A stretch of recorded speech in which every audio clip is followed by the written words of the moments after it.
saya nak bagi tahu ni, sebenarnya visa saya dah mati. Dia ketua rumah dia kata, kenapa kau tak bagi tahu? Semua kelabah. Sebab Sinai ni kawasan tentera. Dia sensitif, dia laluan perdagangan perkapalan utama dunia. Pengalaman saya ni pelik sikit. Dah habis belajar haji, musim panas nak pergi berjalan lah. Nak pergi ke Sinai. Sinai ni cantik. 5 orang naik satu kereta. Sinai ni tempat Nabi Musa kan? Tengah-tengah jalan tu, one of my housemate ni kata, saya nak bagi tahu ni, sebenarnya visa saya dah mati. Mak driver saya tu senior lah. Dia ketua rumah dia kata, kenapa kau tak bagi tahu?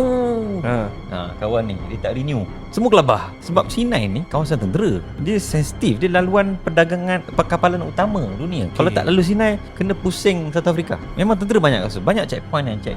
Jadi driver ketua rumah kita ni fikir, kawan tadi dah kelabah lah, takkan nak patah balik Kata kalau kau kena tahan, kau tunggulah situ.